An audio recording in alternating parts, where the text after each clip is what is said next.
Hello again, guys. I'm back with some more stories for you today.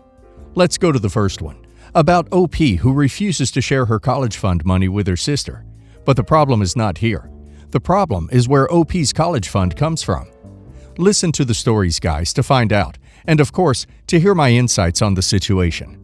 Enjoy the stories, guys, and don't forget to like and subscribe. And of course, don't forget to leave a comment. I, 19 female, have an aunt, Amy, 38 female, who I love, and she loves me dearly.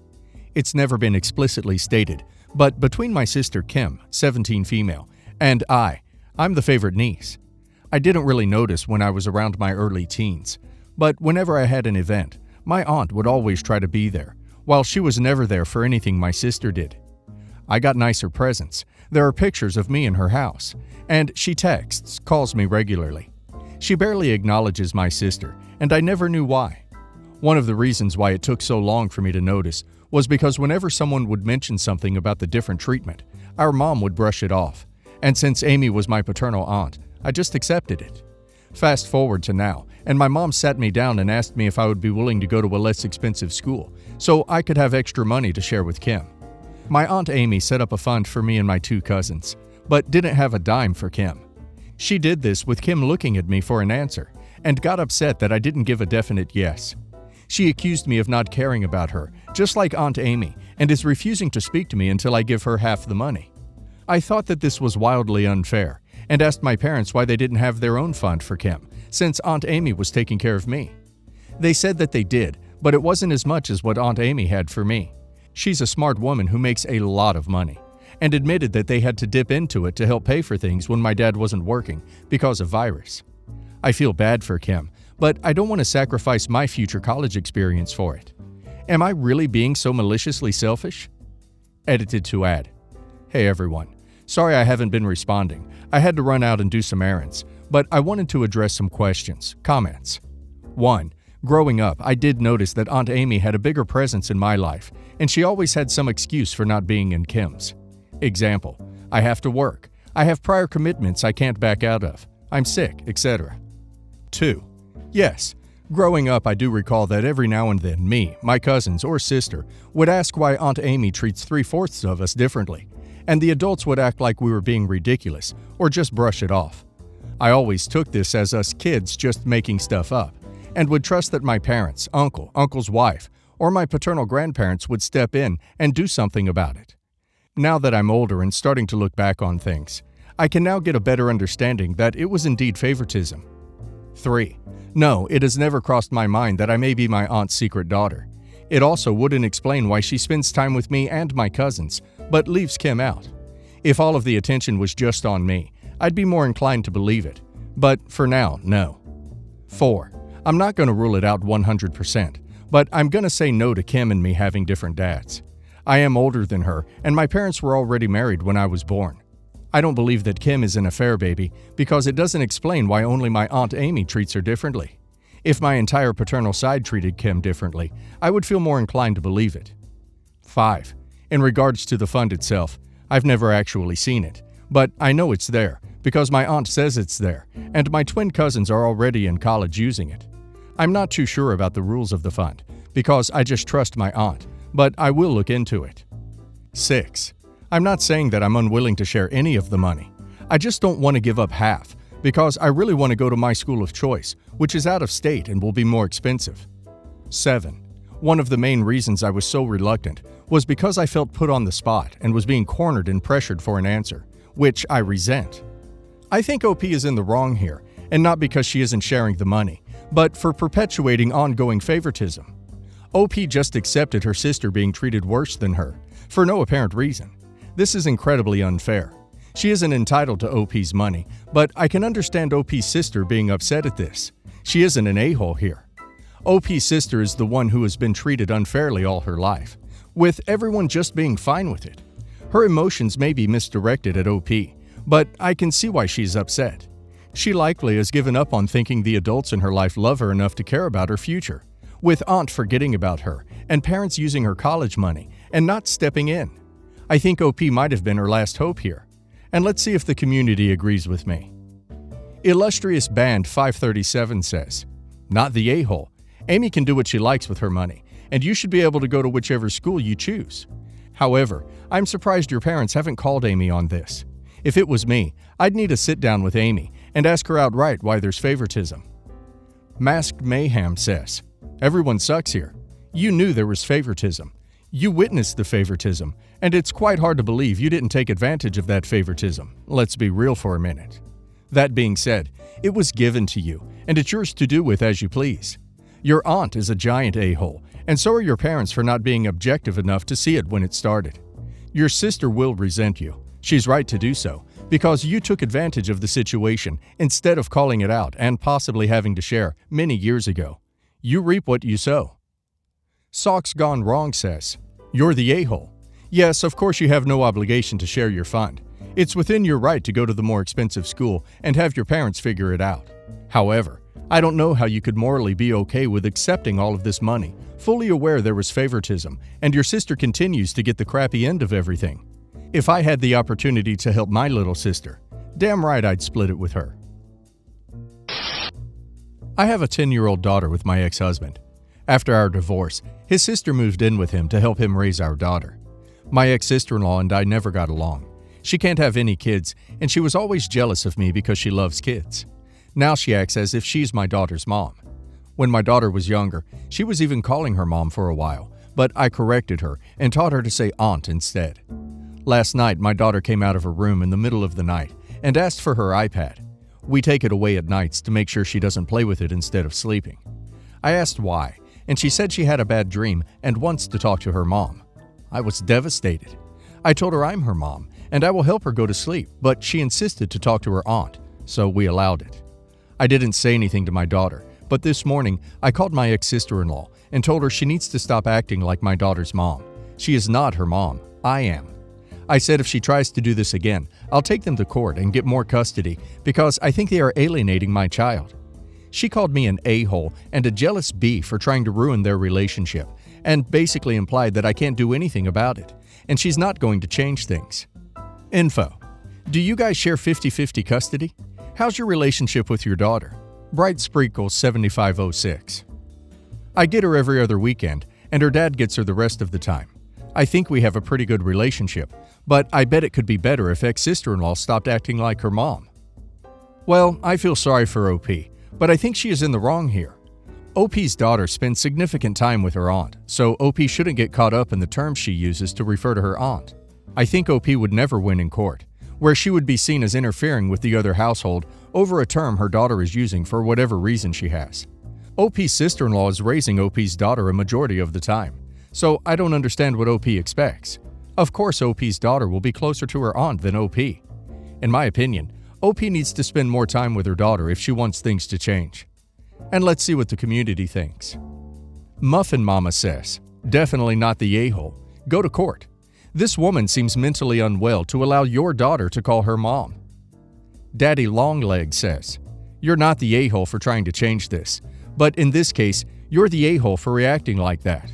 You see your daughter every other weekend. I don't know what circumstances led to this arrangement, but regardless, your sister-in-law has been raising the girl 90% of the time and has been playing the role of mother figure. Of course, their relationship is going to be stronger. Of course, she is the one who can comfort her. While I agree with you, she shouldn't have the child call her mom, and I understand you feeling jealous of the bond they have.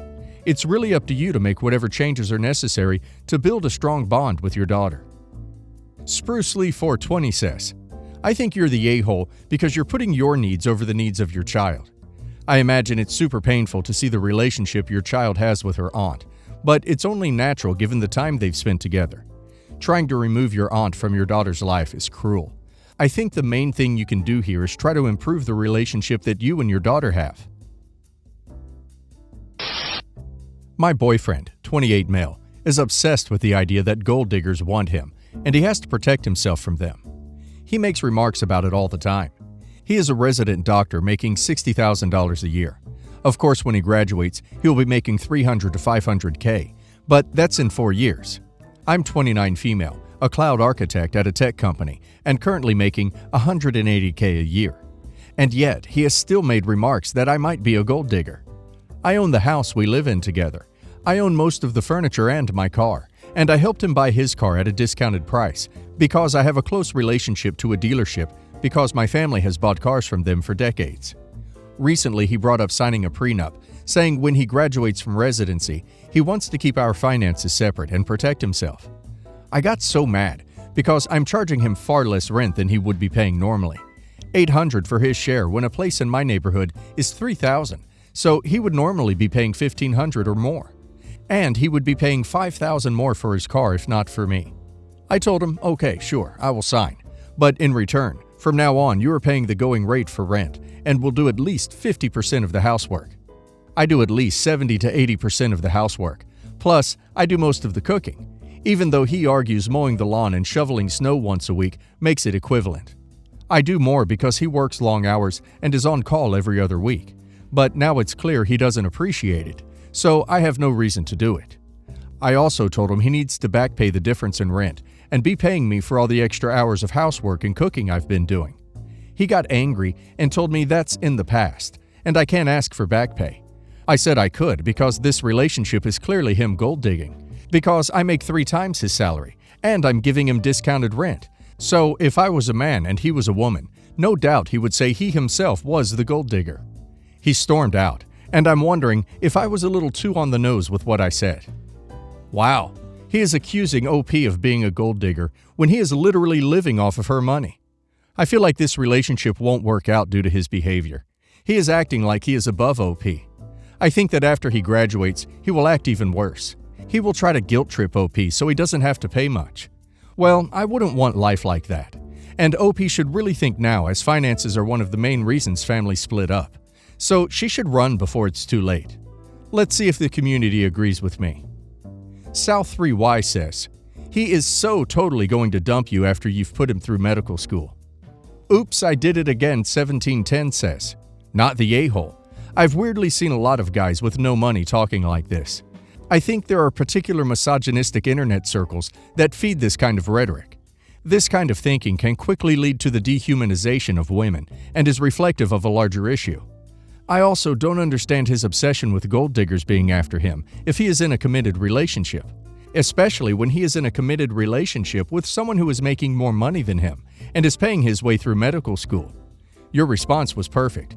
You aren't the a-hole for telling him the truth. He needed to hear it. I would personally be seriously questioning the relationship if I were you. The whole thing is entirely unhinged. He has some serious ego problems and a really skewed view of women. Anna Banana 3468 says, not the a-hole, and be wary. He's going to come back and be apologetic and say that you were right, that your relationship doesn't need a prenup. And then y'all will set the wedding for a few years from now, and he's going to spring a prenup on you a week before your wedding. He's going to let you support him throughout medical school and then dump you when you won't sign the prenup. I'm an introverted person, and I've not been in a relationship before. I recently turned 24 years old. This was my first birthday since I was 16. On my birthday, Selena, one of my friends, proposed we went to a club. My 3 other friends came and Selena's older brother, David, who was like 12 years older than us, tagged along. I never really spoke to David because I was not even that close to Selena. David is a single dad. His ex-wife was his high school sweetheart, and they even had a cute little girl named Sarah, though they had gotten divorced like 4 years ago. His ex is in a relationship with somebody else, who also has a kid. While we were talking, David, who was a nice individual, agreed to help me with my book.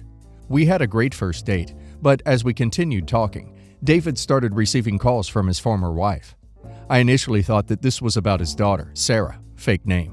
When I questioned David about the situation, he said that it was about his ex. Apparently, she was ranting to him about her boyfriend being distant and possibly cheating. During our date, I asked David if it was appropriate for him to talk to his ex-wife while we were on our first date. I would have been okay if it was about his kid, because as a child from a single mother who always prioritized her rich boyfriend over me, I understood, but it was about his ex.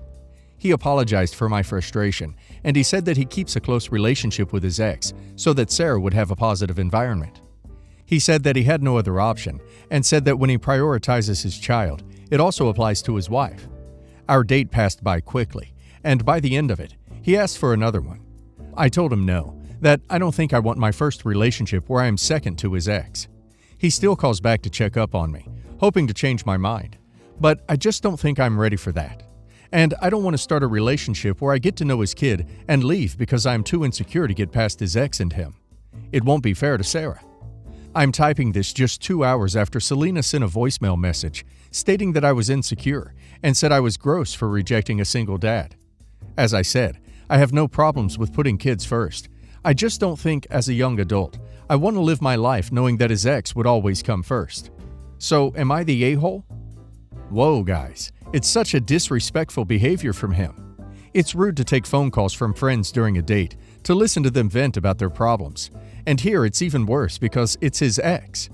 I could understand him answering to initially see if it was about their kid, but as soon as she started venting, he should have mentioned it was a bad time and he would talk to her later.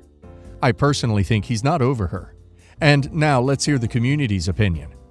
HR to Healthcare says, not the a-hole. There seems to be a lot of drama already, and it's not worth getting into.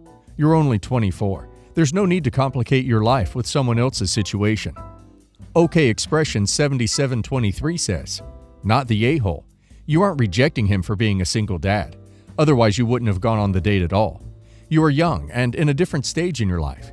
You just don't want to start a relationship with an instant family where the child, rightly, and ex, weirdly aside from functions as the mom, will come first. You are allowed to want a different future for yourself. Selena is an a-hole. The single dad is doing the best he can, but it sounds like his boundaries with his ex are non-existent, and that doesn't work for you. That's your prerogative. Incidentally, as great as it is to maintain a relationship with your child's other parent, it's pretty rude to take non-emergency calls while you're on a date. Prestigious Oil 4579 says, not the a-hole. I would be the same way, and there's nothing wrong with wanting to be a priority. It's better to be upfront in the beginning rather than get into a relationship so deep and can't find a way out.